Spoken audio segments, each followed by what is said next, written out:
Nigeria go survive. I say if them take for oil, even if them burn the oil, Nigeria go survive. I say if them drink the oil, no matter how them try, Nigeria go survive. I roots them strong for ground,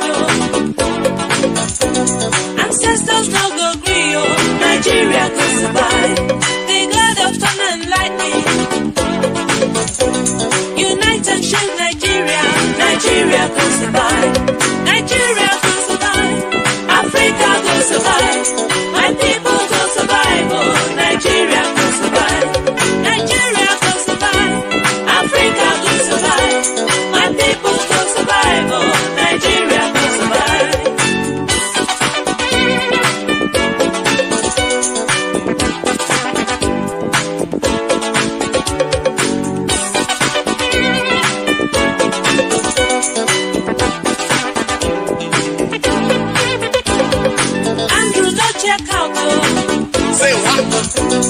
Stay and build your country, Nigeria go survive.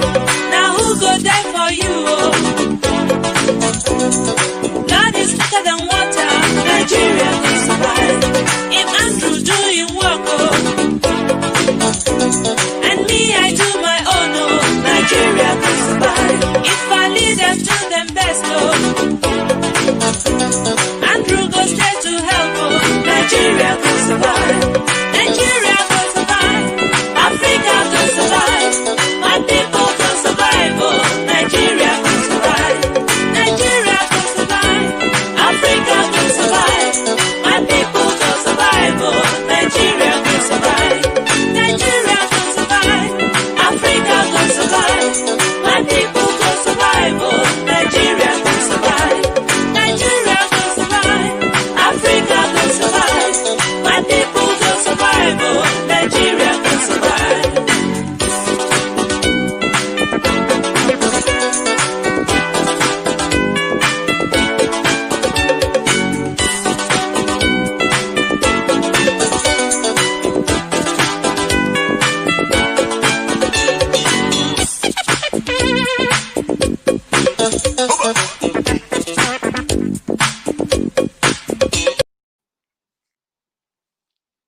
Hello, world. I'm so excited to just present today's program. It promises to be quite interesting, but I don't want to run ahead of myself. Welcome to Post-COVID-19 Nigeria What Next series. And I think today is actually episode 4. And I'm just so excited that we're able to bring this to you. And today we're saying, what next for the social contract? With me today on this program, I have 3 heavyweights. Yes, heavyweights, because over the years, not only have I known them personally in terms of their engagement on social issues, but I also know that they have strong opinions and have been largely successful in pursuing one form of activism or the other over the years. You know, at least for as long as I've been aware of things politically in this dispensation and the 2 prior to this one, I have seen this gentleman engage with impact. So I'm so pleased to welcome into the Live with OSA studio today, Post-COVID-19 Nigeria What Next series on the social contract.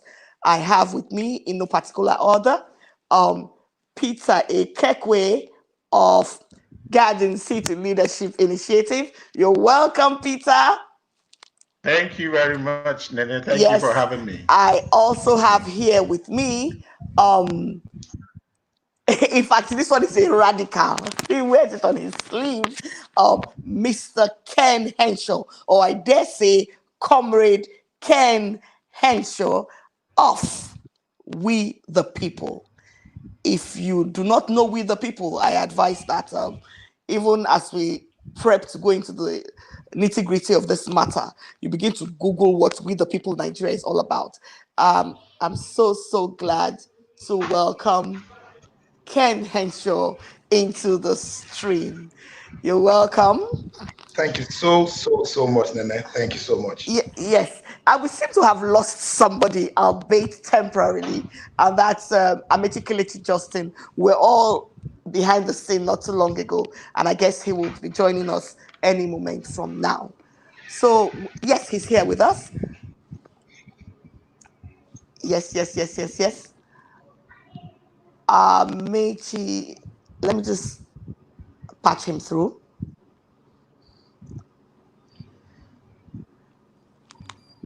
Yes, and he's here with us.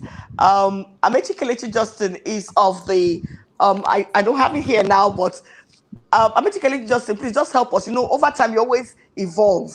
You're always doing one aspect of development initiative or the other. So what have you evolved into this time? I know it has to do with conciliation.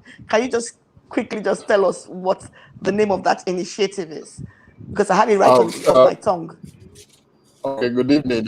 Thanks for having. Oh my goodness. Okay. Can you hear me? You know, yesterday I had network in Port Harcourt. There were connectivity issues because of the weather. So I hope we don't have that today. So, Mr. Justin, can you hear me, AKJ? Wow. We seem to have lost AKJ. So maybe I'll just go right into the nitty-gritty of our discussion, and I'll start with you first, Ken.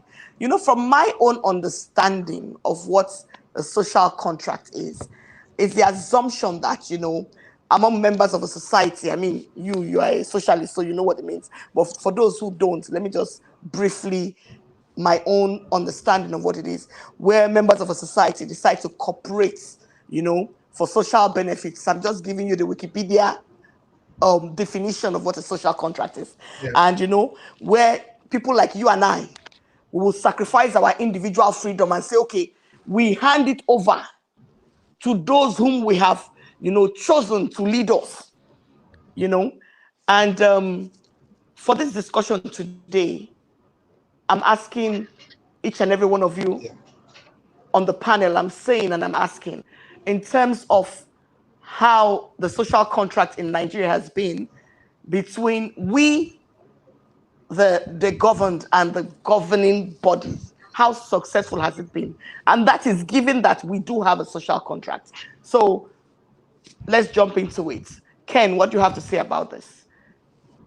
And please, I hope you know sorry, let me just quickly say this. This is a no hold barred session. So feel free to speak on what you think it should be and what it should be moving forward and coming out of this pandemic. Over to you, Ken. Yeah, thank you so much, Nana. Thank you really much. It's exciting to be part of this conversation. Okay. Well, the theory of a social contract actually arose somewhere in Europe. I think it was in the 18th century. And the idea of a social contract is that, I mean, so the three prominent social contract thinkers are Jean-Jacques Rousseau, there's also John Locke, and then there is Thomas Hobbes, right? And the idea was that the state of man, where man was, what those philosophers call the state of nature, was a state of anarchy, you know, where life was brutish, nasty, solitary, poor, and short, you know, and men came together basically to elect a Leviathan, you know, a king, a ruler, a monarch, a leader, a person whom they will hand over some of their individual freedoms. And the idea is that hitherto, everybody held on to every single freedom he had, you know, held on strongly to all his or her freedoms. And the idea is you hand over some of those freedoms to a leader who in return, okay, ensures that certain basic rights which you have are protected from any level of infringement, okay? And that establishes the contract that I hand over some of my rights, my privileges, I hand them over to you. And in return, you protect me from the excesses of the next man. That principle basically establishes the social contract, right? And so in simple terms, it's a contract that gives and takes, that takes from citizens and then gives, you know, gives to the people. Like in every other contract, you know, like lawyer will tell you in every contract, it has duties and responsibilities. And there are conditions upon which that contract is valid. and there are conditions upon which that contract becomes invalid. Okay, so there are circumstances that can basically invalidate the contract. So now transposing that to the Nigerian context, it follows that we hypothetically. What kind of circumstances can nullify the contract where? So I would need to just, yeah. So the social contract, the founding principle, the founding freedoms of the social contract is what we call the fundamental human rights. Those are the founding, those are the founding benefits or rights enshrined in the social contract, right? And if at any point in time the government limits your ability to enjoy those rights as enshrined in international conventions and in Nigerian constitution, if the government, that's what they call them, universal rights. Now, if the government limits your enjoyment of those rights at any point in time in a consistent manner, that means the government has failed in its own space of the contract, its own part of the contract of protecting you, and that basically invalidates the contract. And prominent philosophers have said that on these conditions, citizens are free to replace the government because the government has violated their own duties in that contract. So that principle basically can invalidate the contract. Okay, thank you very much, Ken. I'll come to you now, Mr. Kekwe. Having said this, how far do you think we have gone, in enshrining the social contract? Do we even know as citizens that we have a social contract? Are we aware of it? I want to say that yes, we are aware that we have a social contract. Taking from what Ken just said, the Constitution is a tangible form of social contract. So for the fact that most people are aware that we have a Constitution, to that extent, I will say yes, we are aware we have a contract. Okay. But then our position, our place in making sure that the Constitution is implemented in such a way that no one gets away with what they shouldn't get away with. Remember, in the first place, like he said, we are trying to run away from what Hobbes and the other thinkers call the state of nature. Yes. We were running away from the state of nature, a situation realizing that first, as human beings, we have the same needs. Exactly. As human beings, the way to meet our needs are scarce. As human beings, our powers, our strength is the same, though it might look as if some are more powerful than the rest. At some point, somebody's strength is another person's weakness, or somebody's weakness is another person's strength. Okay? And then we are not all compassionate as it seems to be. Yeah, we think we are all very compassionate people, but it's not at the same level. There's a time it comes to, and everybody is like, to your tent, O Israel. So it was running away from this that the issue of social contract came up. Now, I have a place in the Constitution. These are my rights. These are my privileges. This is what the government is to do. This is what I am to do. And beside the Constitution, which is a social contract, the ideology of political parties is a social contract between we and the parties. Okay? Every Constitution will always come up. Let me go back to Ken's word. We the people. It is said, we the people have agreed on X, Y, Z. But in Nigerian context, have we really as a people agreed on the contract that we have? For me, I think the answer is no. No. What we have is not a constitution of the people. What we have is a document, yes, that is to an extent keeping us together, but not what it should be. And how else will the people rise to say, hey, I am not getting my part of this. I'm being cheated, or I am being disadvantaged. That we can get into as we proceed, please. We proceed, okay. Thank you very much. So AKJ, that's Amechi Kelechi Justin. You are back with us, and I'm glad. I hope you're not having. Can you hear me? Can you hear me? Yes, beautiful. Yeah, I can hear you. So, yes, I can hear you. So what I need you to do now, Ken has already started the ball rolling, and he let us into, gave us a little backstory about what the social contract was all about. Background, yeah. Yes. Studies, yeah. Mr. Ikokwe has spoken about the Constitution as being a social contract, but as to, it's being to the favor of the people and all that, he insists that it's a no. For you, I want to ask this question because from this point, I'm going to throw out a question and I expect each person will have their own take on the issue. And like I said, this is an open mic session. So after Mr. Justin gives his own brief, I'll kind of step back. Then amongst the three of you, the conversation begins. Okay? So, Amechi Justin, give us your thoughts on what you understand the social contract to be vis-a-vis its, how it's practiced here in Nigeria, or whether we even know it exists. I didn't get Ken. I had a little challenge with my network when. Yes. No, right now you're not like trying to play off whatever he said. I'm just asking you your own understanding of the social contract vis-a-vis we as Nigerians here. Okay, I'm going to that. Basically, it is supposed to be. Can you hear me? We can hear you. Yes. Yes. Okay. I said basically, it's supposed to be an agreement between the people and their government in terms of what government says to deliver and to the people, given that the people have already surrendered, would I say their sovereignty or their rights? Their rights, a greater civil rights, level of the rights to the government. To protect and deliver social services to them. But what we have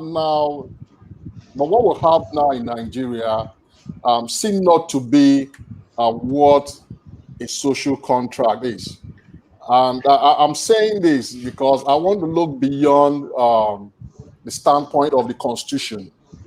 Okay. For me, it is a credible election in a democratic government, within a democratic governance that actually validates a social contract between the people and those who are ruling them.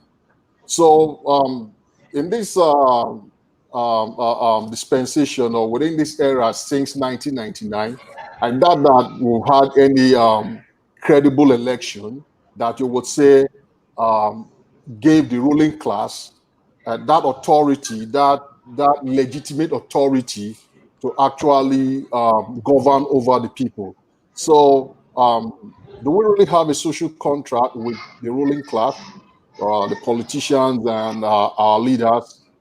I will stand with Ekekwe on that. No. Do people really know about the issues around the social contract or what a social contract is? I think the answer again is no. Even when you are having this kind of conversation amongst enlightened people, they seem not to understand what a social contract is, because that's what we do. That's the kind of work we do to enlighten, sensitize, and people about what the structures and what the processes are in democratic governance.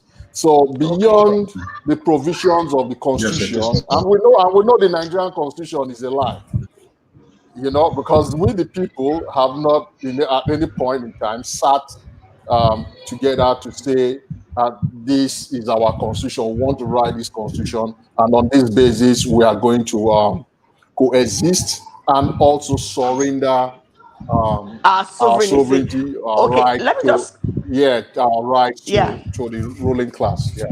Okay, I'll say something. I'm going to ask a pertinent question. Mr. Onesided just dropped a question. I'm going to put it on the screen. I'll ask you put it on the screen, and I'll just crave your indulgence that everyone tries to give us an appropriate response as realistic as possible. First of all, I'm actually Kelly to Okay. Justin. You're saying something. You said the people coming together to agree that this is how their constitution should be. I know we've had a constitutional conference. At least I was aware of that. So I assume that the people selected their representatives who came together, jawed for a while, and came up with all the necessary amendments to the constitution. So I just want somebody to just take that point down, because we'll have to revisit it. So it's not as if we've not had the opportunity to have sat down and cobble something together. The issue is whether it's No. My point. Let me successfully quickly respond to that. implemented. My point is this. No. Oh. I can hear you. Can I respond to that? Yes, please, you can. Okay, the point is this. We've had series of constitutional amendments, but the people have never really sat, to design and evolve a people's constitution. It has always Okay, so they've not really been. There hasn't been participatory, any kind of participatory, by the military. Don't forget. And yes,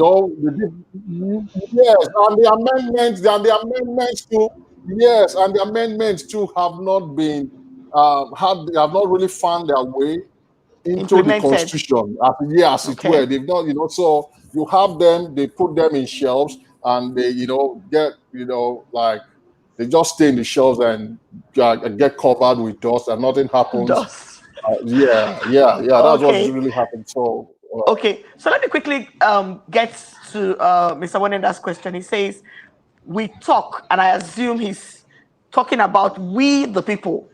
Again, sorry, I have to be using that phrase, we the people. He says, we talk as if the social contract is a one-sided responsibility, while not caring about our contributions to the society. The breach is almost by all. So that's the first thing I'm putting out here. I'm sure you can see it on your screen. We talk as if the social contract is a one-sided responsibility, while not caring about our contributions to the society. The breach is almost by all. So you can hear Mr. Onesided is saying there's culpability on our part. Please, Ken, the floor is yours. Well, it's a brilliant question by Mr. Wale. It's a great question, but the thing is this about the social contract is that, in fact, I think it was Thomas Hobbes or John Locke who described the entity which will invest those powers, the collective of citizens' powers, the entity will invest those powers in. He called it the Leviathan. The Leviathan is a massive beast, massive animal, bigger than any single one of us, right? Now, what that tells you by those traditional social contractualists is that the real power, while lying on the broad pedestal with the people, but the real energy and strength lies with the government. They are the ones whom we handed our powers to, the collectivity of the power to. They are the ones playing the predominant role. Okay, so this is in direct response to Mr. Wale's question. Yes, citizens have got a role to play in the social contract, right? Pay their taxes, respect the government, and so on and so forth, right? But the government also has been enabled by the principles of the contract. Sorry, my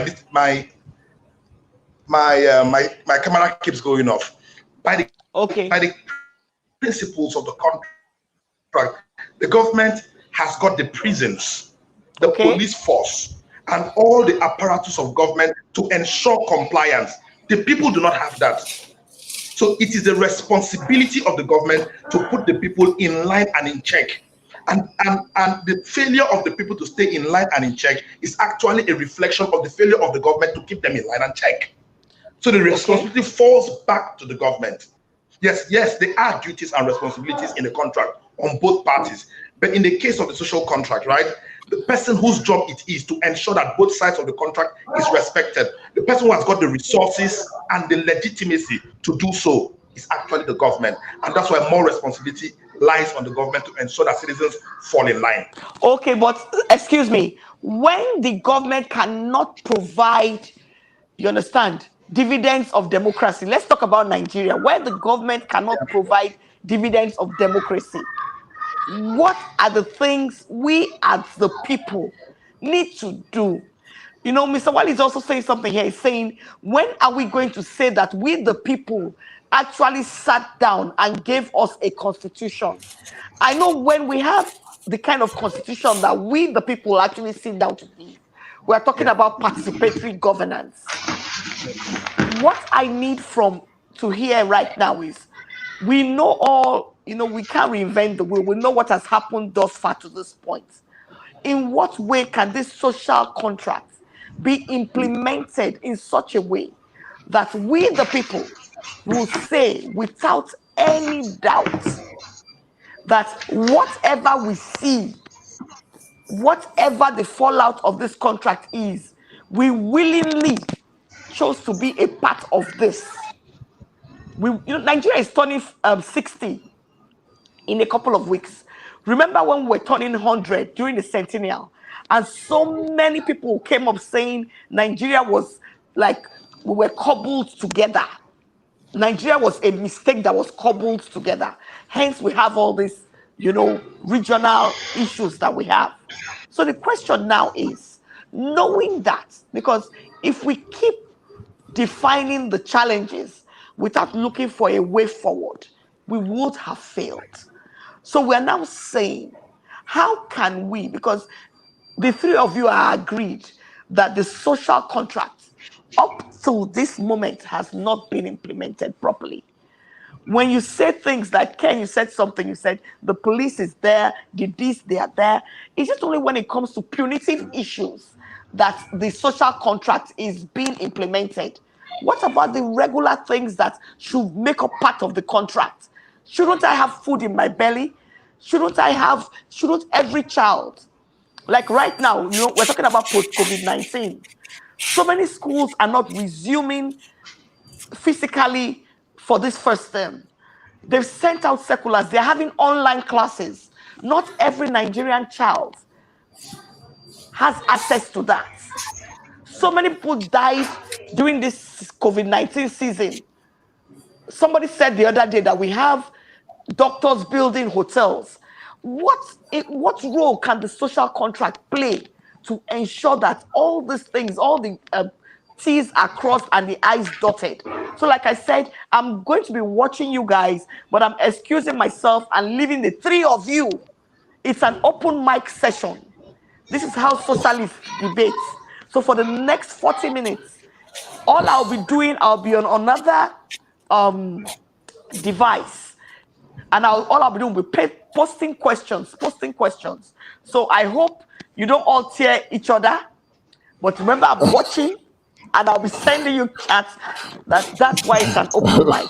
Over to you guys. Yeah, all the best. Thank you for having us. So we won't tear ourselves, Okay, let me just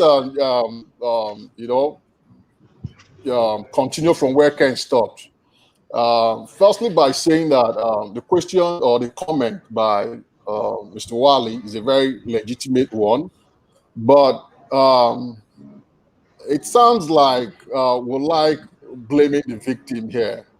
And, the Nigerian people, the everyday people, are actually the victims here.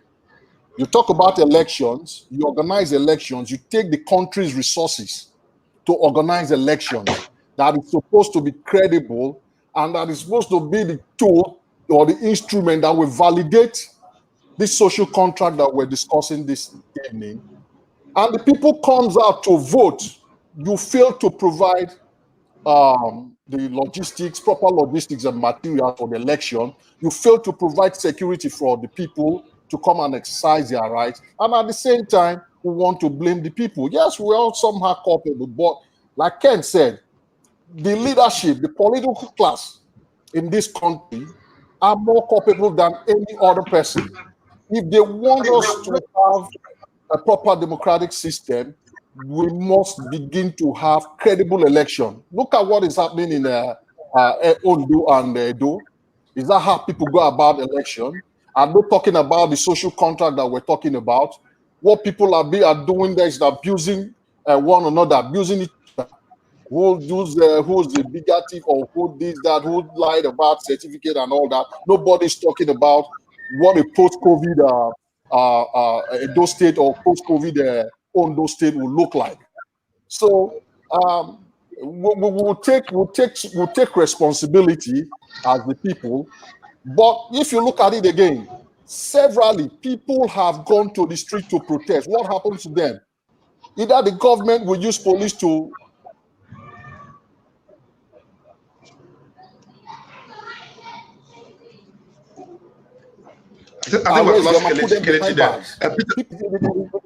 like a sedition or something, and you're put behind bars. Abacha, Lingo, and the rest have suffered that same fate. So we can't say the people are more culpable in this. And in this kind of partnership, I think the government and the ruling class are the senior partners in this. And it is more of their responsibility to do the right thing. And if they do the right thing, I strongly believe that Nigerians will follow. Thank you. Sorry, if I may come in, Kelechi. I think we're in all this together. This issue of the governing class having a bigger stake, for me, it shouldn't come in. It's a fight we're in all together. Like Mr. Wale asked, have we really had a constitution who can say that we the people produce this constitution? And the answer is no. Why? If you check back, look back maybe from the end of the Second Republic, every administration we've had all agreed on the need for a constitutional conference. But none of those governments have had the guts to pull through with a constitutional conference. It's either a small drop along the line or the reports are not implemented. And you ask yourself, why?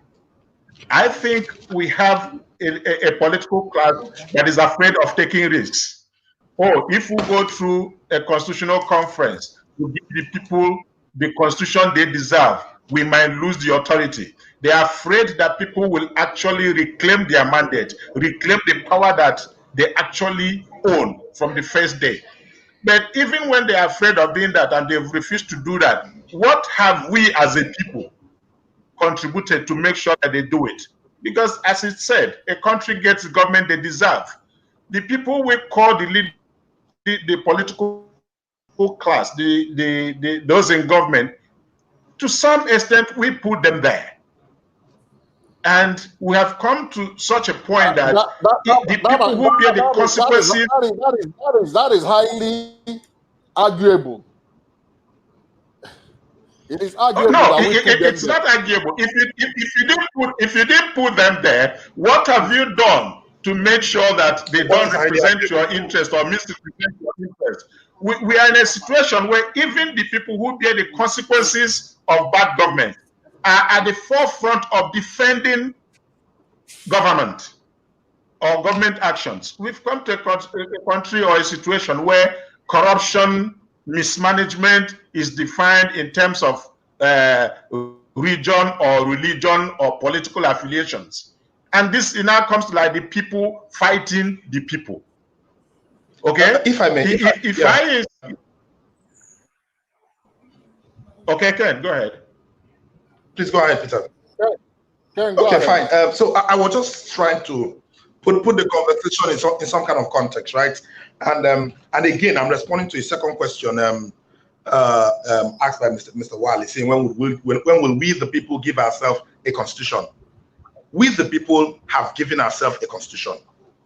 Okay, either by our action or our inaction, you have given yourself a constitution. Just like Peter was saying, the people who sit in government houses across the country representing us are legitimized either through our votes or our lack of protest. Okay?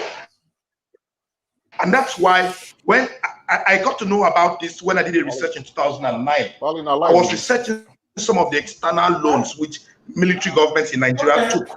And the argument we're making back then was, I was part of a group called the Jubilee Group.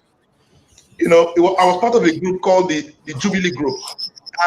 And our argument at that time was the debts which Nigeria was owing were called odious debts.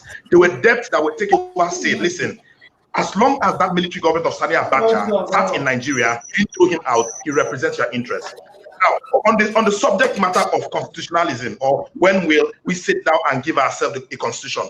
In the United States, right, a group of elite men, okay, owners of land, barons, sat together and drafted a constitution for the people of the United States. People of America say, we the people give unto ourselves this constitution, blah, blah, blah, that all men are born equal. Even at the time they said all men were born equal, the people who said all men were born equal had slaves, right? The idea of a social contract is not a static idea. The idea of a social contract, it's a promissory note. It's a promise, it's a commitment. And every commitment is null and void if the people whom the commitment was made to do not stand up and demand it. Let's look at the best democracy in the world. I've given you the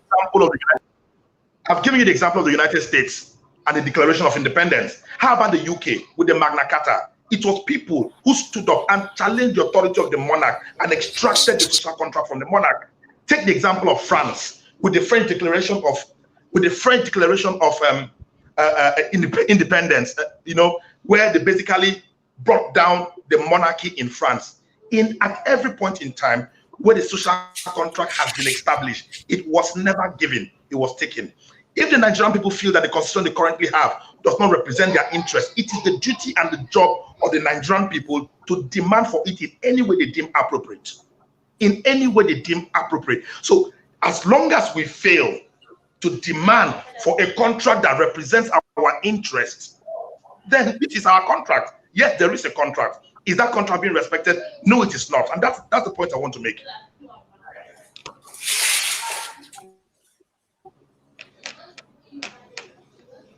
Okay, so I see another question here by Mr. Wali. He said, when we place religion, region, and bribe over our duty of collective care and make it difficult for civic conduct, it is a clear case of double standard.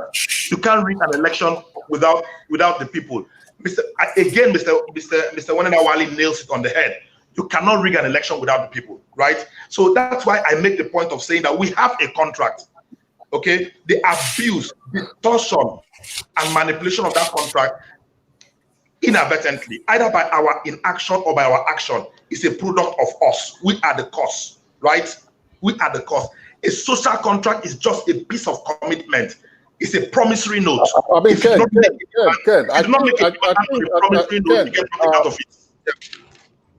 you know, let me come in here. Let me weigh on this a little.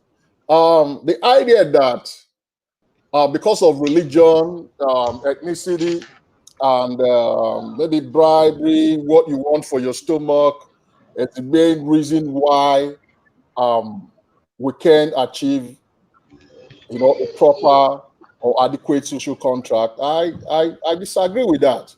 It is the sincerity of the ruling class.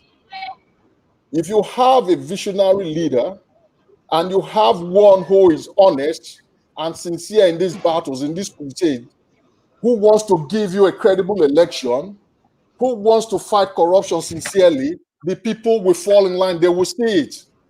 And let's truth be told, you can actually rig election without the people. When we say the people here, we talk about the majority. You can rig elections without the majority. If you have the military, you have the police, you have the state, all the state apparatus, the muscle, you can muscle the people, and we've seen it across Africa. You can actually rig elections without the people. So I don't buy into that. And that's what we've experienced. They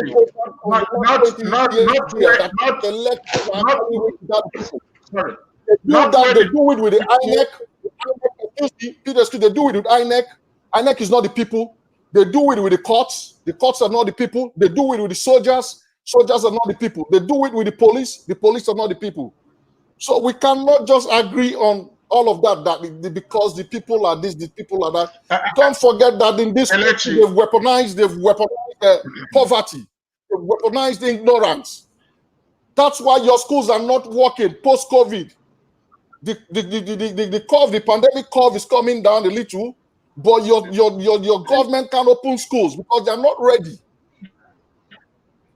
So it behoves on the ruling class to fix this. In every other society too where it has worked, it is that you call those who wrote the American Constitution a few barons. They wrote that Constitution for the American people, being sincere in their minds, and they carried out that Constitution to the letter very far, even if they didn't provide for certain category of people in those societies at that time. No, we're not. It's a fallacy of truth that we're in it together. The Nigerian people, are not in this with the ruling. Can give instances. Can give instances where the people rose up to say. Wait. No. I've been watching it on this other device of this thing. Instances in countries where the people rose up to say enough is enough. Okay? Yeah. And the question I want to say to you, do you think that is possible in Nigeria? Absolutely. But we're already experiencing it. So whether he's a guy or not, Sahara report, whether people really feel that he's recognizing him in a polling unit. Excuse me. I have been in a polling unit where I had a microphone and I was shouting during voting. You are selling your mandate. Can you just hear somebody else? Not before the election day. You should have done a lot of that. Can you hear somebody else? You contravene the law.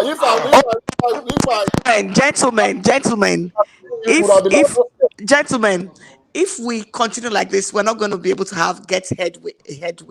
Okay. I don't want to wade into the discussion, but if you cause for me to begin to facilitate, if only you we are agreed. Let me land. If we cannot arrest me for telling people don't collect money from politicians, is to think that have certain in the search for our at the polling booth, and you see people sharing money, and people were collecting it. So are you saying, excuse me, can I just have hello gentlemen, can anybody hear me? Are you hearing me? Can you hear me? Yes.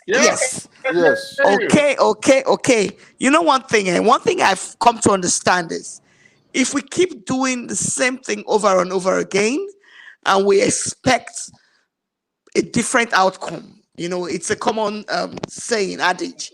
It's like it amounts to some kind of lunacy. This thing is an issue we know is in existence. Over and over and over and over again, we've had all of this happen. Yes, we know our people, to an extent, we are to blame. But then again, when you're looking at poverty right in the eye, what choices are available for these people we talk about? I mean, if everything, all the modalities, all parameters are as they should be, I doubt any sane person would line up to take rice, to take milk, to vote. The other day we had Mr. Wale on here, and he said something. He said, if you take things from people to vote, they've already paid you. So they are under no obligation to fulfill their part of the contract, so to speak. So the thing here for me is this. Having brought gentlemen like yourself here, at least I know you guys to be erudite in your engagement, civil engagement. I want us to, instead of like bantering words up and down, which is usually what conversations like this lead to, what do you think? We know this is this. What truly, assuming that you had all it takes to do the right thing, what do you think the solution to this apparent challenge at Malay is? How do you think we can restructure? It doesn't matter. We don't care if anybody gets to listen to what you're saying, because one of the things that I ponder about, let me just quickly say this. Let me quickly say this. Let me quickly say this. Yeah. We have guys like yourselves gathering to discuss things like this. It doesn't concern the average Nigerian. But notwithstanding, tell us what you think can be done for the status quo to change. Ken, you've been saying, except people stand up and say and do something. What is that something that you are advocating for? Because obviously, the people cannot carry guns. Thank you. I'm going out again. I just came in. Okay, so it's interesting it's interesting how Nene ended her line that the people cannot carry gun, right? So I want to know, okay, who created these borderlines on how people can go about establishing or extracting their social contract?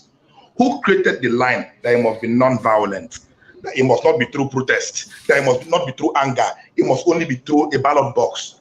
Did the American people extract their social contract through a ballot box or through arms? Did the UK people extract their social contract through a ballot box? Did the people of France extract their social contract through a ballot box? Did the Russians extract their social contract through a ballot box? Who created this thinking? Now, faced with the reality, the third world reality, that elections have consistently failed us, that the people who preside over our affairs have fine-tuned the strategy of using the electoral process to impoverish us. No matter how you vote or when you vote or if you vote, they will turn out results that declare another person president. What are the options available to the people? You can't draw the borderlines for me that I must accept it. In that case, where a wrong president against the wishes of the people is given to them, what are the options available? The people must take the laws into their hands. That's the bottom line. I'm sorry if it offends the sensibilities of people, right? But we must know that in the search for Uhuru, in the search for a better country, there are no borderlines. Who created the borders? That if it is election, if it is not election, it is not this. Now, Kelechi mentioned Mr. Shiwore, Omoyele Shiwore, right? He said revolution now as a strategy for change. And immediately he was arrested and thrown in because the word revolution is unacceptable to the ruling class as a way of extracting the social contract. But hell, guess what? Revolution was used in France, it was used in America, and it was used in most of those places that we celebrate today. That's what was used. It was used in Britain, it was used in the United Kingdom. In France, in the UK, everywhere. Yeah. Why have the ruling class created a border that you cannot talk revolution? Yeah, Ken. Yeah. You asked a question. Go on. Ken just said, who drew the borderline? We started by agreeing that we have a social contract. So going back to say who created the borderline is like saying, no, we don't have a social contract. If, like you agreed, you have a social contract, then the social contract has provided the borderline of what is possible, what can be done, and what should not be done. And for me, going forward, what do we do? I still come back. I am not holding the political class. I'm not saying they have no part in this, but I think that the greater power lies with the people. Somebody said, oh, they weaponized hunger. So they give us food or give us money during election and we'll sell our birthright. Yes, they weaponize hunger, but we need to come to a point of saying, look, we are able to sacrifice. We are able to say no. Even within the social contract, yielding your liberty to somebody to be able to run your affairs, it's not an easy thing to do. So it can come to a point to say, look, if the sacrifice I'm going to make to be sure that I'm voting for the right person who can do something for the good of the majority is to reject this money that you're giving to me, please, I will not take it. So the people need to be able to, yes, there's hunger, but forget that aside. Secondly, we need to come to a point where wrong is wrong and right is right, no matter who is involved. I said to people, if within the family, my brother is a thief, and I cannot call him boldly that he's a thief, then I lose the moral right to go to the public and call another person a thief. We live in an environment, we live in a country where, oh, this person is corrupt. The next question here is it the first person? Oh, is it because he is from my place? That's why you're saying he's corrupt. Is it because he's of my religion? That's why you're saying the person is corrupt. Mr. ABC did this XYZ. Okay, now you find us now justifying that which in the normal sense we would have condemned. So we need to come to that point to say no matter whose ox is God, we say it the way it should be said. That's a sacrifice the people need to make. And again, in terms of saying no, if you are cheated, you don't need to carry gun, you don't need to carry machete. Gandhi was able to bring a change in India without lifting a gun, without carrying a gun. Peaceful demonstrations, peaceful protests, the people can say, no, shoot us all you want, tear gas us all you want, we are going to stay here. It might not come easy, it might not come in a day or two, but if the people are determined to make a change, my brother, I can assure you that nothing will stop them. You don't need to go against the social contract that we agreed we have, because no social contract said you cannot peacefully protest. You can't peacefully protest. No, please. You can do just that. Please, I just want to make a correction. I want to make a correction. Please, I need to deposit. Let's be clear, right? The social contract theory of Jean-Jacques Rousseau, of John Locke and Thomas Hobbes, right, says nothing about abhorrence of violence. It says nothing. Now, let me read the social contract. When the government fails to secure their natural rights, this is according to John Locke, or satisfy the best interest of society, also called the general will, citizens can withdraw their obligations to obey or change the leadership violence. This is the father of the social contract. So if the social contract is what we're discussing here, violence is an acceptable model. We cannot draw a borderline in Nigeria and say, no, violence is out of it. If the people, look, why do you think in the United States, the gun lobby is so strong that people must have guns? Why do you think so? That is what establishes that contract. Guys, quickly, sorry, let me just ask a question. Let me throw in, let me make an observation. Kelechi, please, can I just make an observation? You know, when we are quick to talk about countries like UK, France, and all those other places, they don't have our peculiar challenges. Simple. Our greatest challenge is the challenge of ethnicity. You see these guys, in French people, they all speak French. They have one leveling characteristic, and that's a common language. Even in UK, United Kingdom, even though you have the Welsh, you have all these different people, you have the Scots, you know, they all have basically one, you know, common denominator. Let me just quickly. Don't worry, we're not going to shut down anytime soon. So for me, that's the issue. Please,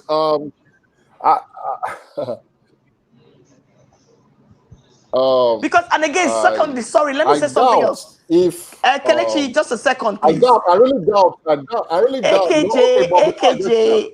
AKJ, just a second. I don't know if you can hear me. AKJ, just a second, please. Okay. Just a second. Okay. Let me just conclude my thoughts. Yeah, I can hear you. And then again, that's for one. For me, I think with all our different, you know, issues in terms of ethnicity, that might be an issue. Then two, we have the issue of religion. You know, we might call all these other places, but we need to look at our own unique peculiarities. Then we talk of ethnicity, we talk about religion. Then the question of, even if we say violent engagement, we see violence has not taken us any further. What is happening in the north? Is it to just say that you actually rise up and violence against the government? There's so much violence that most people, they have lost their humanity. So if we just think, this is just my own thought, so I want you to consider that when you talk about a particular kind of engagement, ask yourself the question, are we united in that decision to do this? Or we just have catchment of areas? That's why you see we have all this ethnic uprising.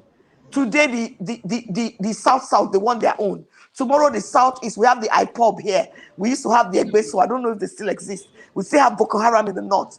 Back in the day, we had Maitasine. All we are just having is different evolutions of the same thing. And the thing is, how far has it ever taken us?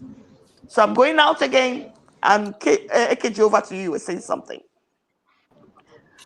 Okay, yeah, I think what we perceive to be ethnicity and religion, people, leaning towards their religion and their ethnic group is a consequence of leadership failure.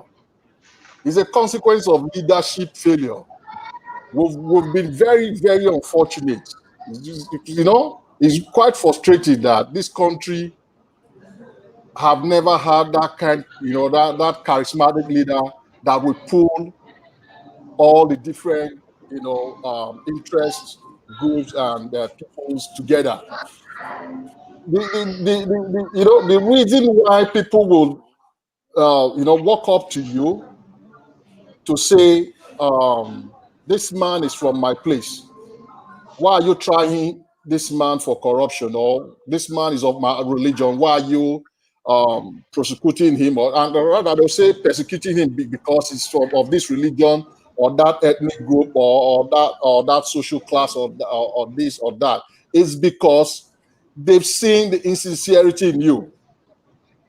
They've seen the insincerity in the leader.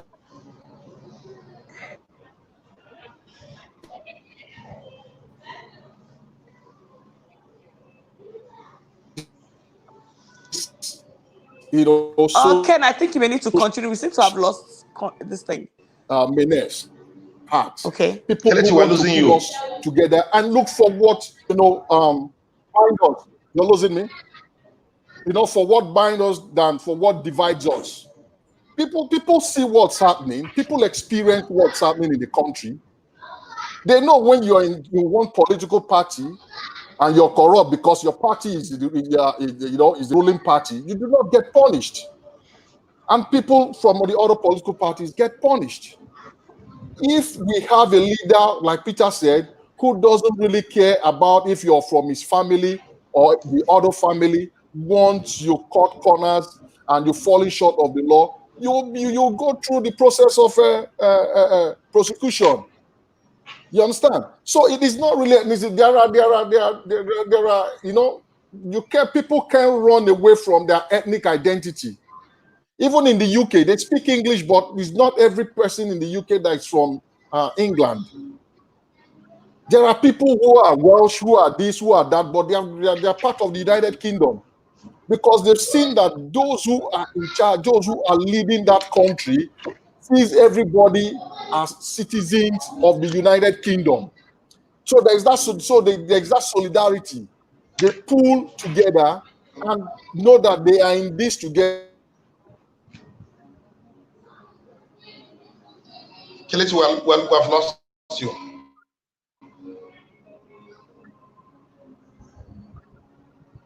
Mr. Peter? He's not from there or he's from here.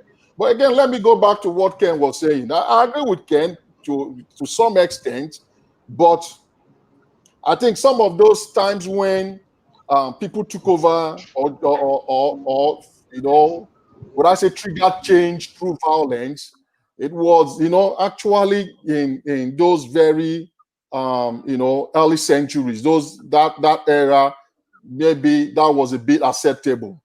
But right now, we've also seen that some other persons were able to change their societies without shooting a gun, without carrying arms. And in some ways, Kelechi, people have carried arms around here. People have carried arms around here, and they didn't deliver the result. The military has had to, overthrow government, democratic government a couple of times, and they didn't deliver on any social contract. So we need to build, and for us to go forward, we need to build almost a fireproof electoral system.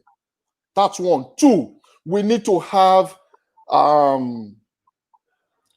proper identification system in this country. So you know who is who who is actually eligible to vote or not to vote. And people can actually vote from, through other devices, electronic devices. It's happening all over the country. People are going to vote in America in November or before November through mail-in votes. Why can't we do that here in Nigeria? Why can't we build systems like that can work for everybody? So we need to do these things. But for me, the elections are not, that it's not like elections that it's just a silver bullet that will cure it all or save us from this whole crisis. But we need it. It is the Peter, you want to say something? That system we want and deliver on their social contract. Peter? Yeah, I'm fine. I'm okay. Peter, you want to say something before I intervene? Okay, let me just, since Peter is not saying, okay, so I'm going to be responding to what Nene said, yeah? And it's interesting. I have given deep thoughts to the problems of this country. And I can tell you, look, some of the conclusions I've come to are not palatable even to me, but they are born out of deep-rooted historical analysis, comparative studies with other societies and climes. I totally disagree with Nene that there are peculiarities, so-called peculiarities. What are the peculiarities? She talks about ethnic and religious divide. What is that? What are ethnic and religious divide? I mean, come on. The United States, go back in the 18th century, okay? America had one of the most racially and ethnically divided countries in the world. America was very ethnically divided. That's why today you have Chinatown, where the Chinese will go and cluster. You have where the Italians go and cluster.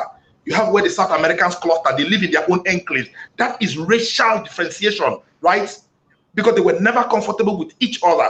Which other racial discrimination is bigger than the discrimination against black in the United States of America? But they have been able to create a system using the same tools that has worked for them. Okay. So there are no peculiarities between, between Nigeria. There are no peculiarities between Nigeria. Here is this. Okay. Yeah, Peter, can I just make this last point, right? An example which Nene deposited was the example of IPOB. Okay, so I look at IPOB, and we mustn't treat Nigerian problems as if they are isolated. We look at IPOB.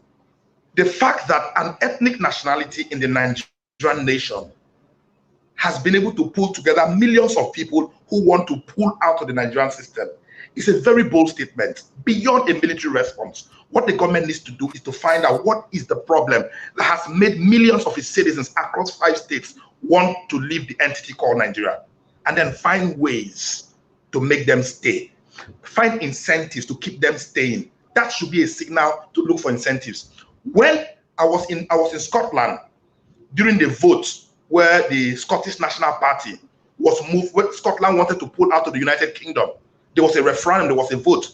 I know the sacrifices which the UK did, the promises they made to Scotland, the initiatives they put together and all that to make the Scots stay. And they went for that vote. And the Scottish National Party lost. And Scotland is still part of the United Kingdom. In Nigeria, what is the response? The response is that we crush IPOB. So Nigeria is not peculiar. The problems we have today, ethnicity, religion, existed everywhere else in the world, but they found ways to manage it. That's the point I needed to make. Ken, you've made sense. So, one thing I like about this kind of conversations, you get to understand certain, viewpoints that you didn't really have clarity on. For me, I've always just looked at the issue of our ethnic issues. I've just looked at it in black and white, Of course, I know the different colorations about the whole entity called the United States. But I was just looking at it in terms of, even when you talk about people in the United States and things like that, most of them have an edge over us, and that's the edge of not just education, but having values. I don't think when we have things, values. What did I go do now? What did I go do? What did I go do, my brother? Subjective. Because it is a system of consequence management, not really values. Yeah, we talk about values. There won't be prisons in the UK or in America. Values are created because they are constructs. People do not. Yeah, so you need to sanction people. That means we need to begin to look at our reward system holistically. Okay, when Mr. Kekwe is back now. He's back now, so he probably needs to say something. Yeah, when he comes on, I will let him. When he comes on, I'll let him. When people do wrong, people need to see that they are punished. They need to see that the judiciary, they need to see that there is law and order, that the law works. It's not selective. Look at Stephen Bannon, Trump's right-hand man. Trump has not been able to stop him from being indicted or being prosecuted. Yes, but okay, let me ask you. Absolutely, he's going to go in for it. But okay, in Nigeria, let me quickly ask a question. Sorry, before Mr. Kekwe takes over. Ken, still back to you. Okay, maybe I used the wrong word, values, as AKJ pointed out. But then again, he just said something about the Mr. Steve, that even the president cannot stop from indictment. How about in Nigeria, we have sacred cows? Okay, that takes us to the conversation. And I've had this conversation privately with Kelechi, yeah? And in the next question you will see on the chat box will be strong institutions. I've heard that thing, I'm bored with it. What are strong institutions? In fact, what are institutions? Institutions are a collection of ways of doing something. How do we act? Those are institutions. Let Mr. Peter speak now. He's back. He's back. Let me leave so he can. Peter, please. Okay.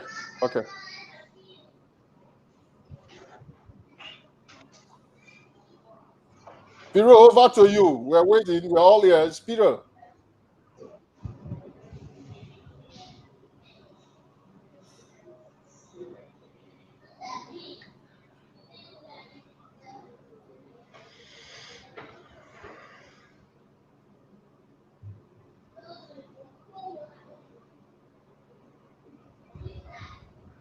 I think we've lost him.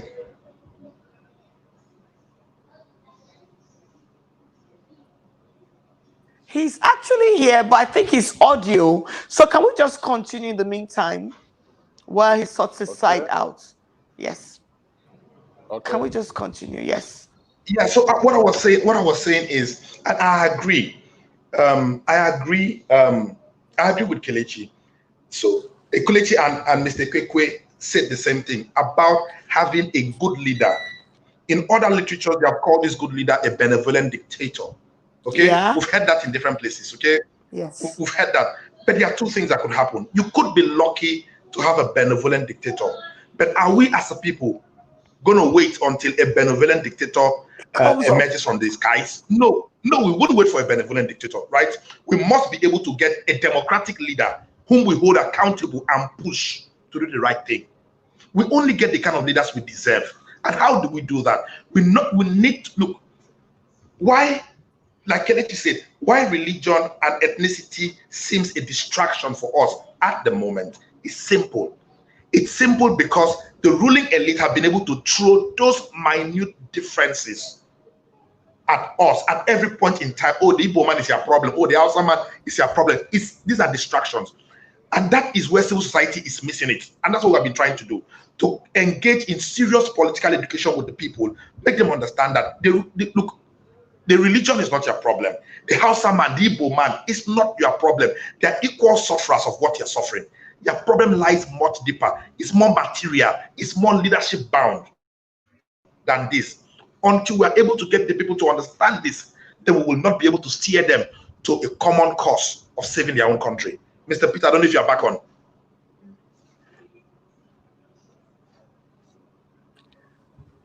I think he's kind of frozen.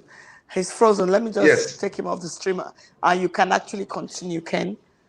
You can actually continue. Yeah. So you said something about we must get a democratic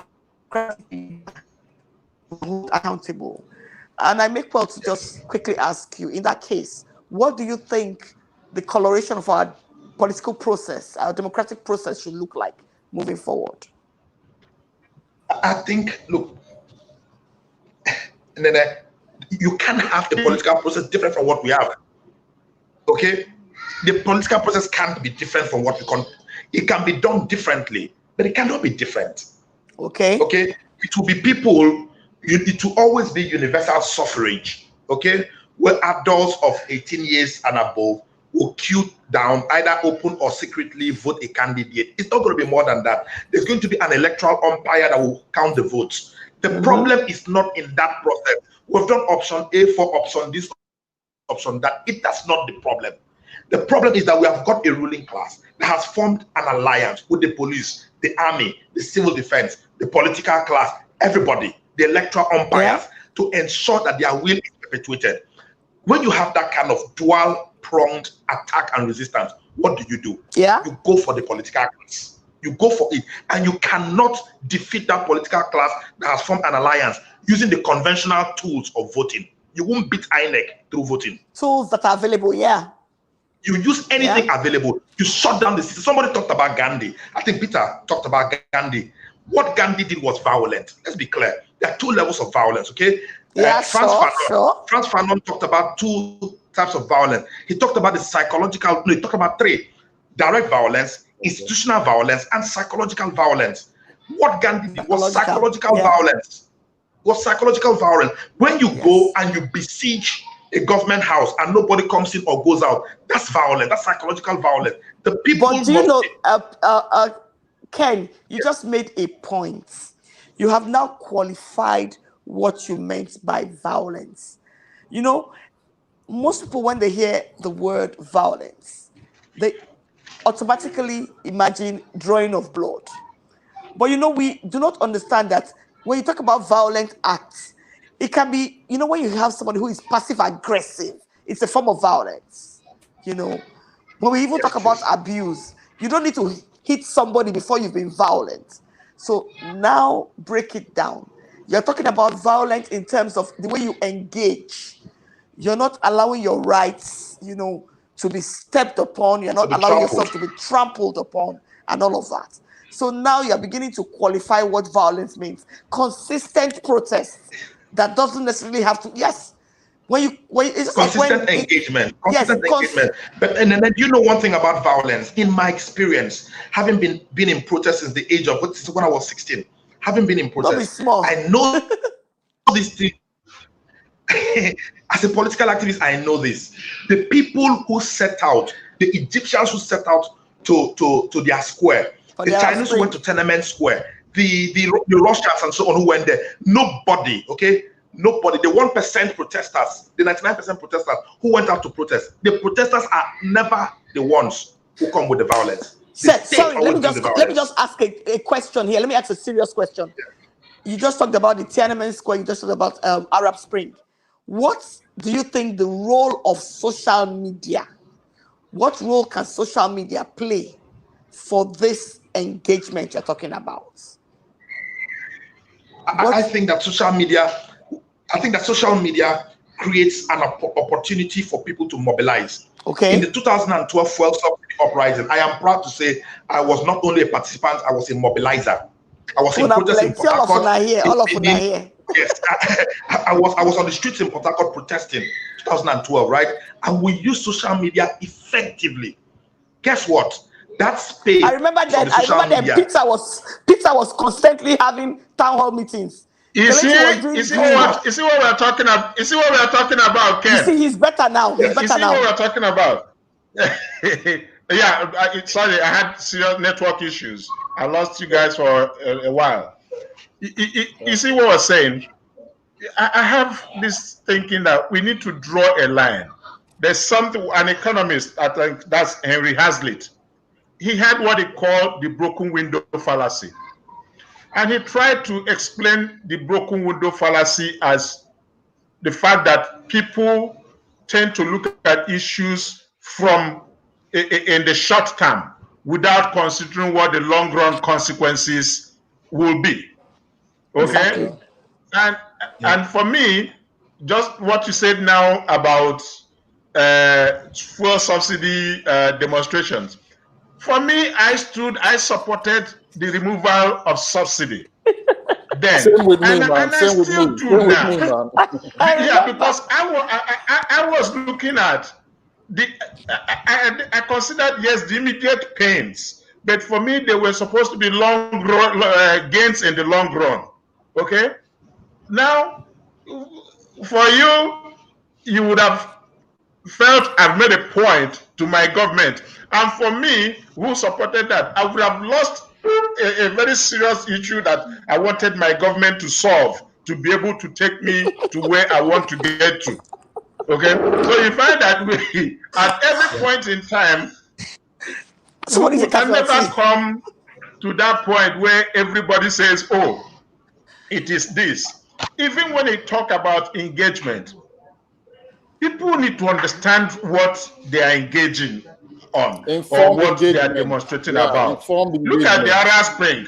People poured into the streets. People shouted, kill Gaddafi, kill Hussein. Where is Iraq? Where is Libya? Where are they today? Exactly. There's meaning that not most people understood the implications of what they were getting into or what will happen as time goes Everybody on. just goes Those right countries into the are streets, worse off today than they were in the past. Yeah, one of the factors check. So while basic things, yes, we can all say government should do this, government should do that. Yes, you know, I had. Yes, sir. Oh, should I cut in there? Go right ahead. Go right ahead, AKJ. Okay. Go right ahead. It's good you mentioned Iraq and Libya, but that's even in the Nigerian case. There were tragedies waiting to happen. At some point, what you have today in Iraq and Libya would have still happened.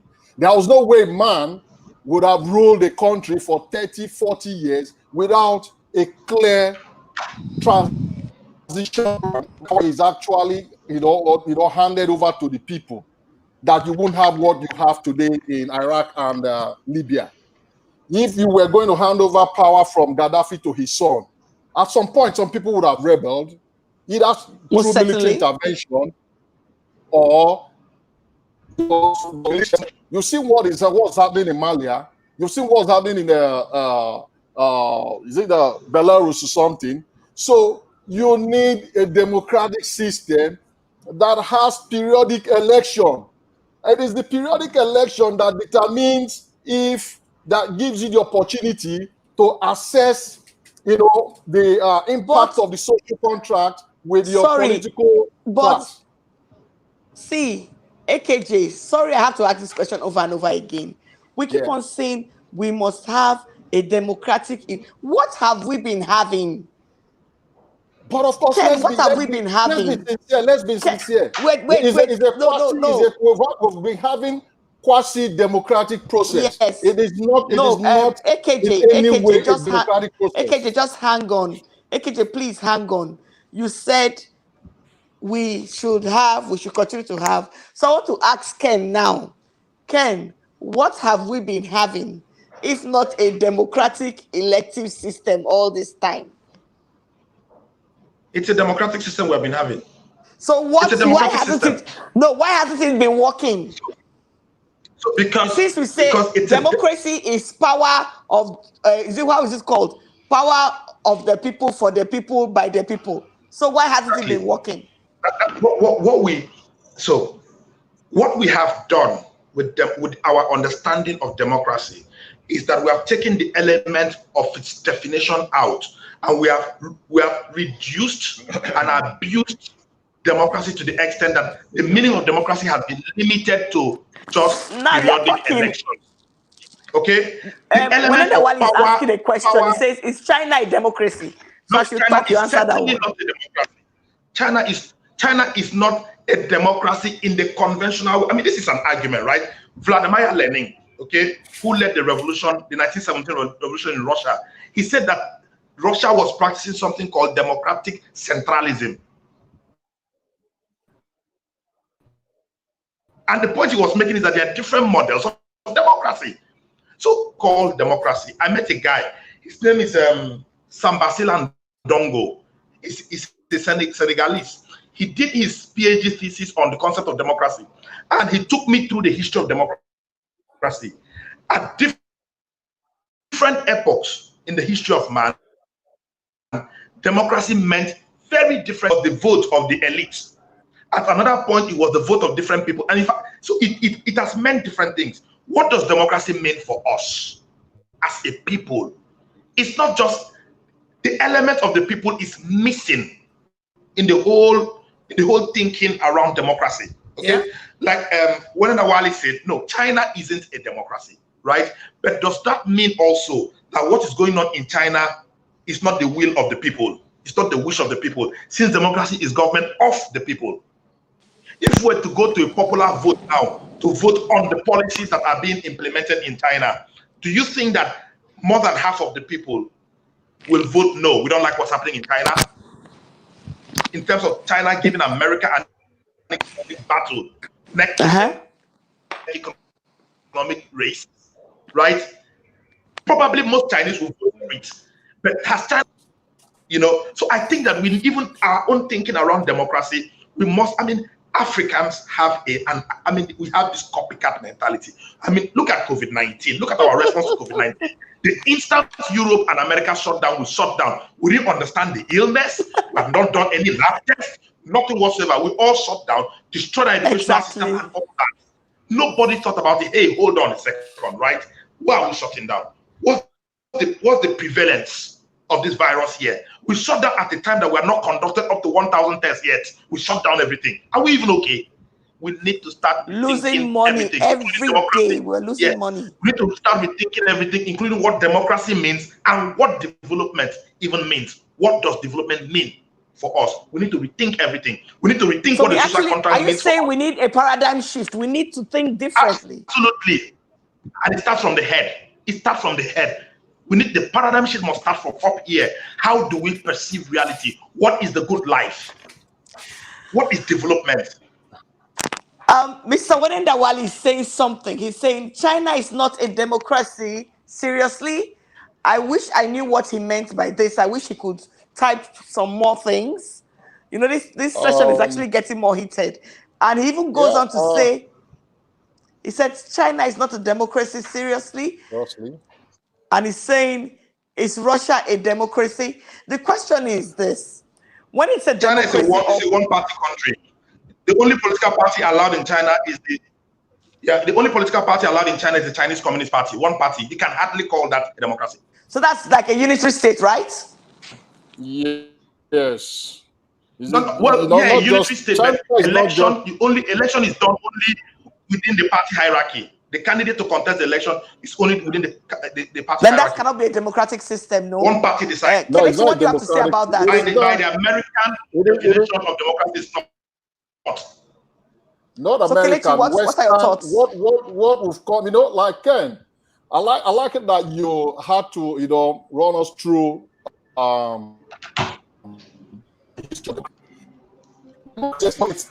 started with people. Kelechi, we can't hear you. Making decisions for themselves. Okay. Whether it was just, you can't hear me.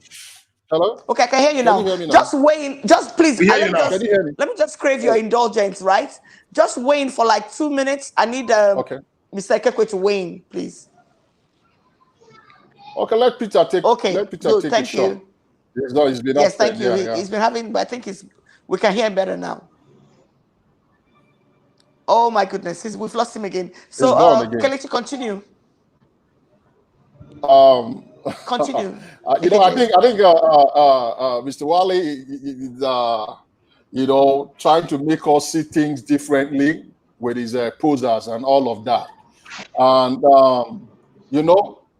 the Western democracy, as it is today, did not just happen. It evolved over, centuries now. You understand?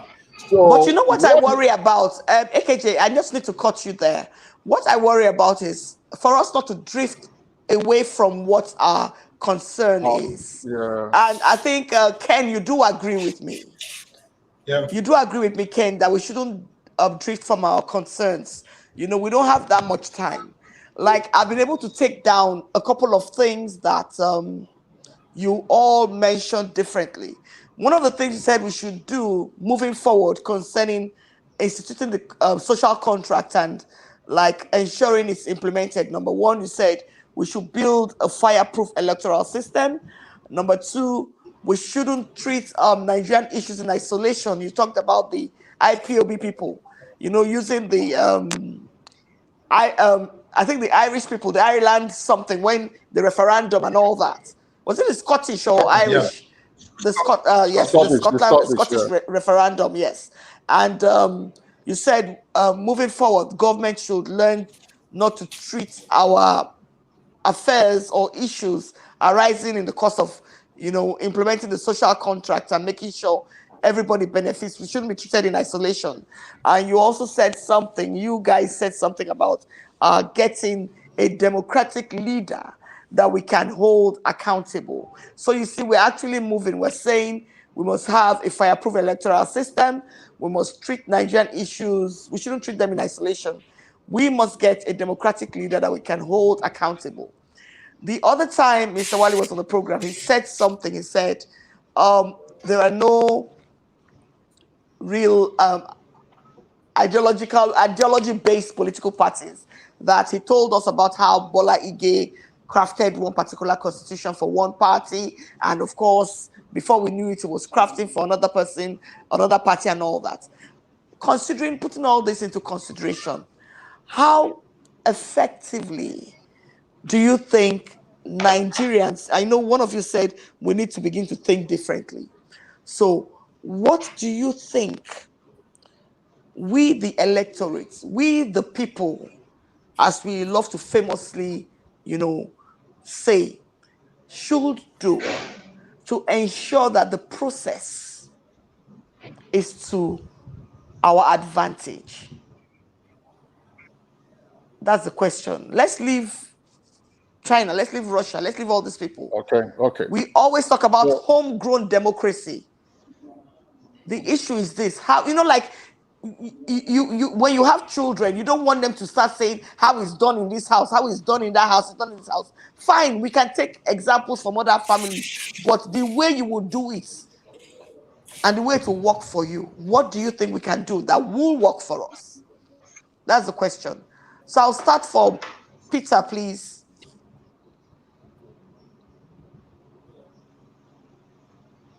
So can you hear us? I think he's still frozen. Ken, please, can you take? Wait, well, this sounds to me Peter, like closing thought. Peter, I can hear you breathing. Peter, I can hear you breathing. Can you just? I think he's muted. Can somebody send him a private message and tell him to unmute himself? Peter, can you hear us? I don't want to put a comment that Mr. Wali just dropped. He says, so if your system of government is not American or Western, then it's not a democracy. I beg now. And that's exactly that's why I said that our definition, that's exactly the point I'm making, that we have been able to reduce democracy to just periodic election. That's what Mr. Wali, I'm actually criticizing that system. No, I'm criticizing that system. Process of nobody, Nigerians have not said democracy is about periodic elections, but periodic election is also a core of every kind of democratic experiment. You need that to keep people in check. That's basically where people have their powers to hire or fire, you know, elected officials. So nobody is saying, but it's the shining example. Democracy is the shining democracy, except you want to become a communist state or a socialist state or okay. So what you're saying, state like China. So what you're saying, Kelechi, is that that's not the truth. It is what we know. The only thing that we should do now is try to make what we know work for us. So, like I said, already, make it better. We can see. We like Ken talked about copy and paste. It is not entirely wrong, but we're not even copying the right thing. It's like a kid who is unprepared for WAEC or NECO or Cambridge exam, and a teacher allows him to take his biology textbook into the exam hall, and he will copy to the extent that he'll copy, footnotes, refer to page this and etc. and all of that. So that's what we've been doing. Even in our educational system now, you know what? Even in our educational system now, we do open book exams. So let's go back to the question I was asking. I said moving forward, starting with Ken. With Ken, what do you think we need to do? Right now, we've been here for like 1 hour, 30 minutes. So Ken, I'm giving you 3 minutes. I'll give Kelechi 3 minutes. Peter is somewhere in the broadcast studio. He's trying to access the room. So I'll also give him 3 minutes and we'll just wrap up. The only thing I wish is that this conversation will continue. I'm so glad I could get 3 of you in the room all together. So Ken, can you just set the ball rolling? What should be done? So in my closing comments, I'll go back to the source of this conversation. But before I go back to that source, let me quickly say that this problem will not and cannot be fixed by elections alone. It will not be fixed by elections. Elections will be how we deepen it. It's not going to be how we change it. We'll use elections to deepen what we create, but we're not going to change the system through elections. Let's get that off our heads first. I don't know how we're going to do it, but I think that I can tell you what the elements are. But before I do that, let's talk about the social contract one more time. Yes. The social contract is extracted. How do you extract the social contract?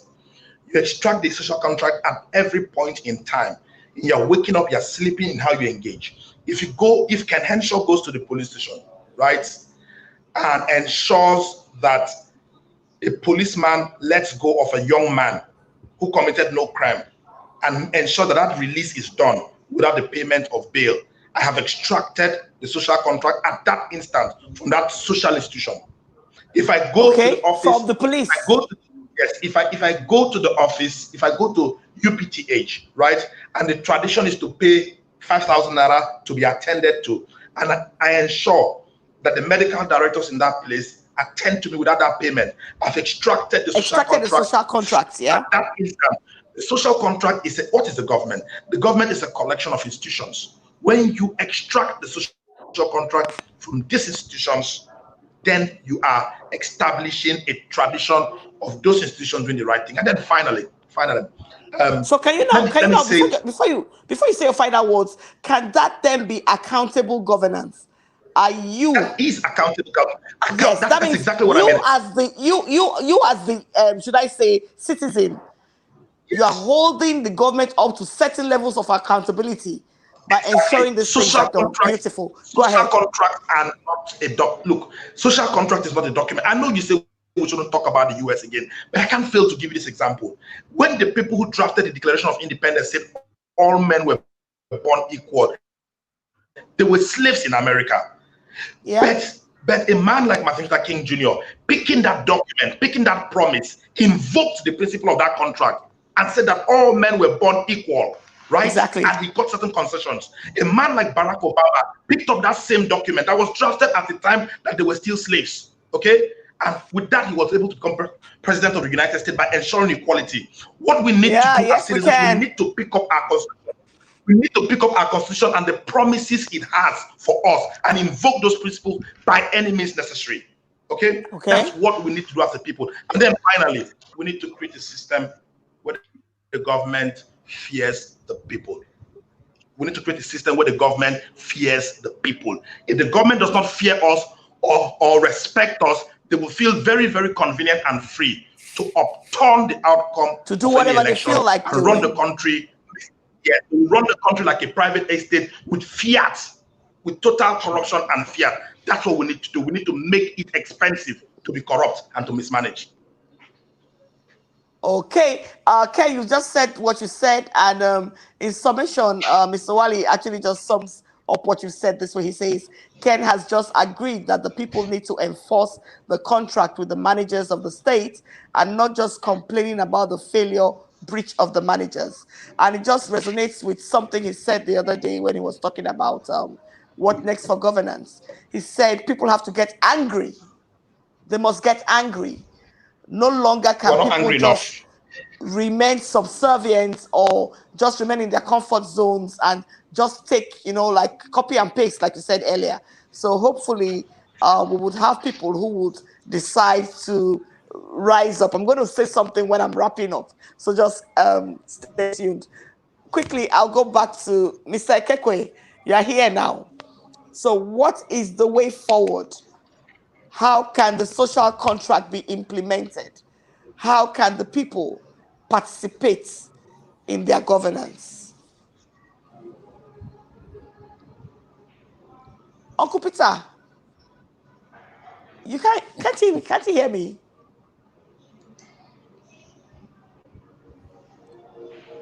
Okay, I think he's lost audio there. So AKJ, over to you. Why are you shaking your head?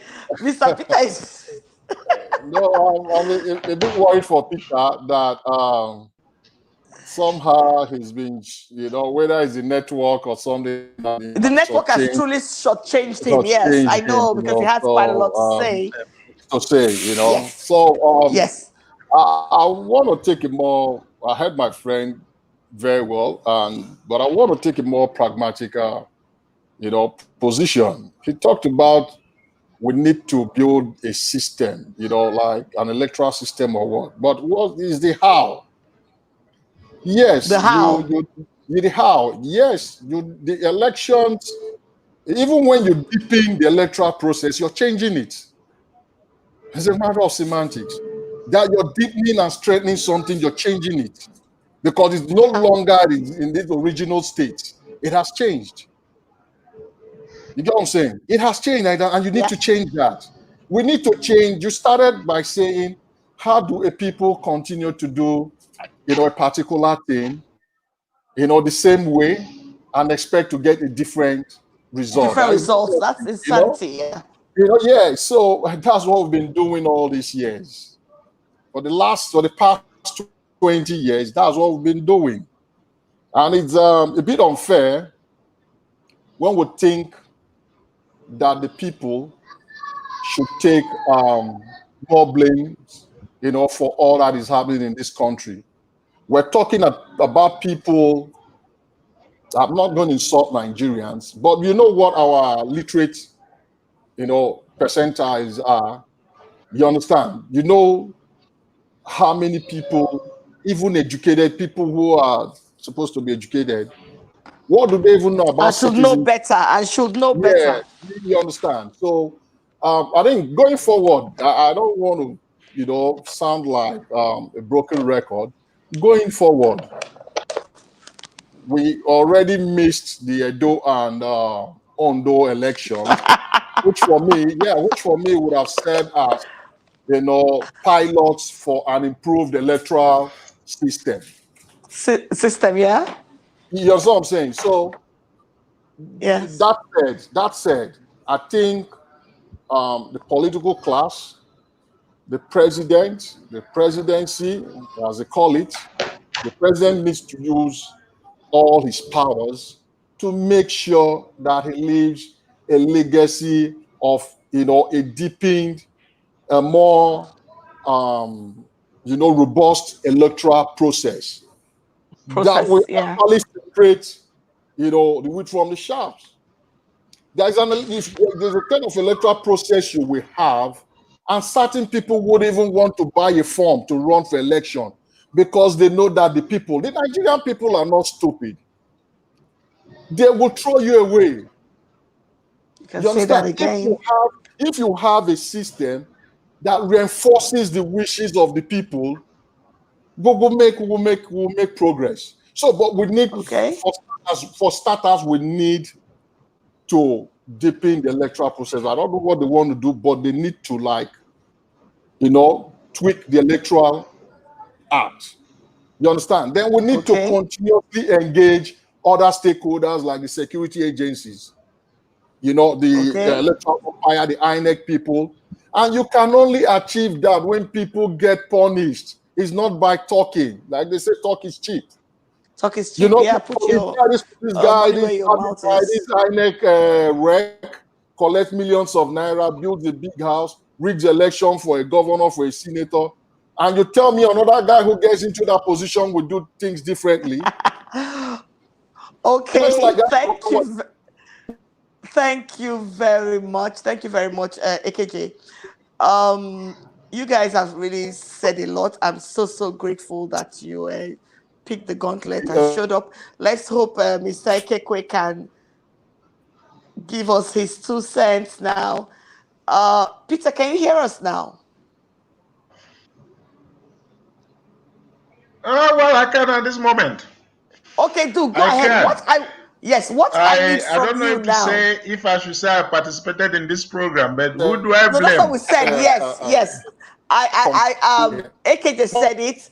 Ken said it. You seem to have been shortchanged, and Mr. Wali actually said something hilarious here that I need to share. I've lost you again. No, I can hear you. Can you all hear me? Can every other person hear me? Can you hear me, Peter? I think normally what you would usually do is just to shift position, leave where you are so you can have better connectivity. You're breaking. It's on your end. His enemies have sabotaged him. Yes, and enemies have. Mr. Wali says Peter has breached his social contract with modern. Okay. I should be carrying my laptop all over the house. Maybe I'll climb it. I should climb a tree. No, what? You see, I should climb a tree to get network. But guess what? This also is part of the social contract. I think because continue. Continue now that we can hear you. Continue.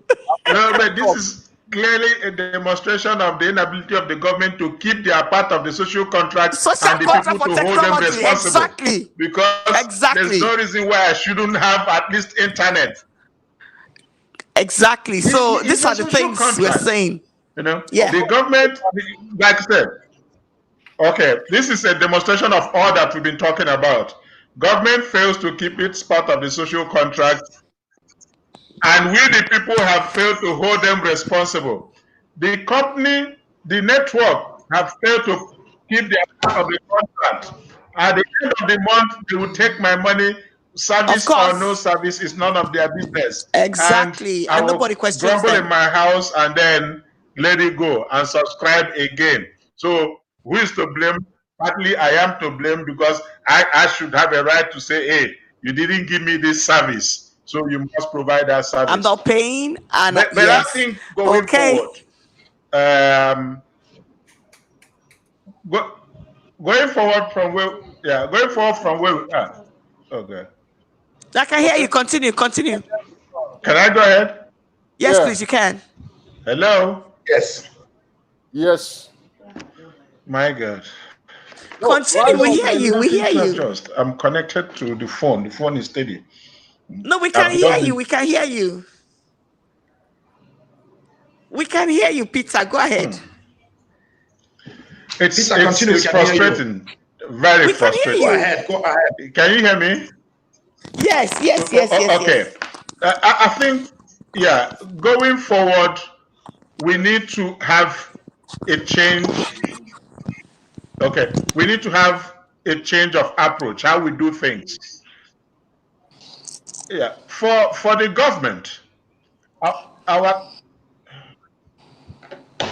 for the government, our contract. I'm speaking, but you're coming back to me. We are hearing you. Okay. Now, for the government, our contract with the government is the. Oh, he's gone. Okay, quick one. I guess with Peter, we'll do a redo sometime. So, like I was saying, between you, Ken, and Kelechi, there's just one thing that has ran through in both your commentaries to wrap up, and that's the fact that the electoral process needs to be revised, and it's come down to the people. And I said I was going to end with this. Think about it. Maybe people like yourselves, so many other young men who have so much to say. When I say young men, I'm not saying guys in their 20s. I know what I mean by young men. I'm 50, so I call people that are 50 and I call everybody young men, and all that, should consider weighing in the process. Because for as long as the same people we complain about, the same people continue to be recycled. I mean, in the case of our political process, this adage rings true. You can't teach an old dog new tricks. It's not possible. I don't see it happening anytime soon.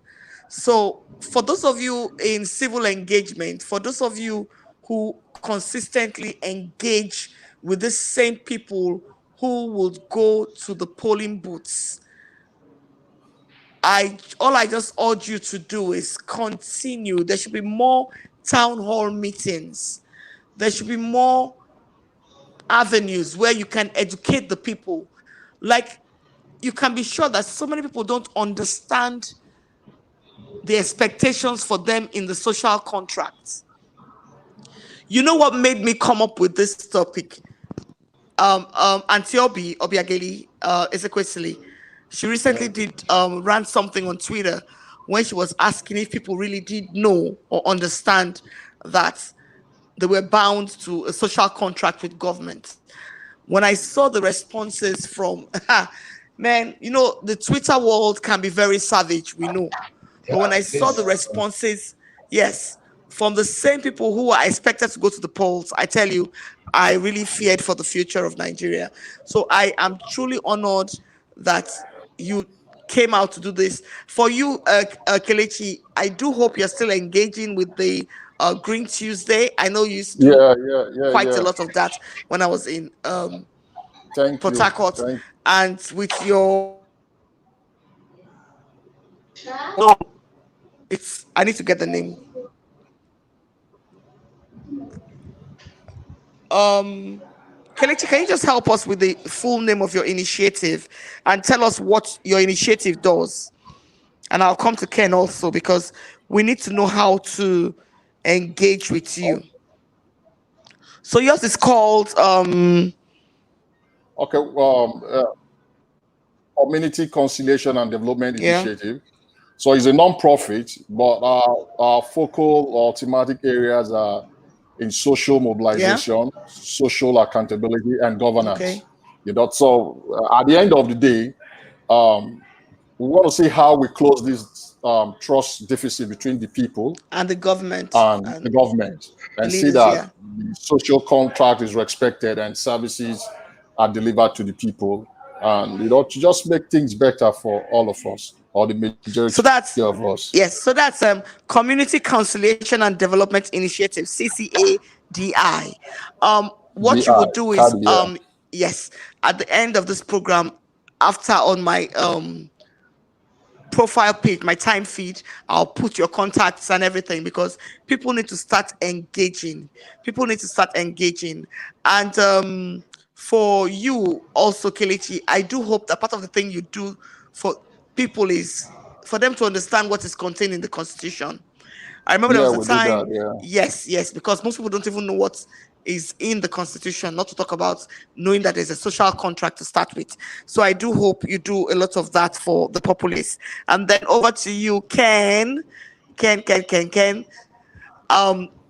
us a bit about We the People and what's your role in ensuring that the social contract is understood and civil engagement, has, should I say, optimum impact. Well, we created the idea of We the People actually came to me sometime in the year 2000, and that was after we saw the expression of the people's voices on the streets of Nigeria demanding accountability from the government. At the time, that's when the idea came. We are a people power organization. In fact, we are actually on our website. We call ourselves a social contract organization, and our motto is towards the 21st century social contract.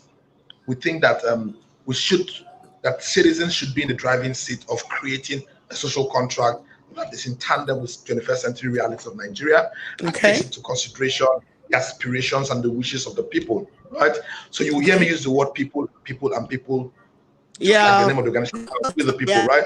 And we believe strongly that the contracts which the government has with the people is expressed in that document called the Nigerian Constitution. And the opening lines of that Constitution say, "We the people." The name of our organization is the name, it's the first three words of the contract with the people, "We the people." And we believe that this contract between the government and the people will not be given to them by the government, will not be extracted for them by NGOs, professional bodies, or even religious organizations through prayers. We believe that this contract of the people will be extracted by the people fighting their cause progressively, insistently on the streets and by any means necessary. This contract is the people's contract, and they need to realize it. And our job at We the People is to facilitate the day. Facilitate it, yes, exactly, by any means necessary. So we sum up today by saying, hey guys, if you're watching us, know that the power lies in your hand. Understand that there is a social contract that is binding not only to you, but also the government. So I pray each and every one of us would seek out time to make a foray into such organizations as We the People, and also community conciliation. Conciliation. The English is too much, Kelechi. Community conciliation, don't mind me. Community conciliation and development initiative. It's really, really bad and a little bit unfortunate that Mr. Kekwe, we've lost him. That's lost his feed, and hopefully, because he would have just thrown a little bit more light on the Rivers Unity house that he's a part of, and also Garden City Leadership Initiative. Amechi Kelechi Justin, Ken Henshaw. In fact, most people watching this will not believe that I just called you guys up this morning. Ken said, "Auntie Nene, anything for you." I'm so proud of what you guys are doing. Ken, especially, I won't lie to you, when I see you on the streets of France doing your engagement, this and that, I'll just be shaking my head. And because I just know you were born to do this. You've always been an activist, even from childhood. Kelechi, thank you very much. God bless you all for joining. And to somebody out there, yes, realize that this season is our season. Let's stand up, like my very, very good friend Sensei when in Dawali would always say, get angry and be the change you want to see. Thank you very much. Good night. See you guys next week. Thank you. United Nigeria, Nigeria, Nigeria.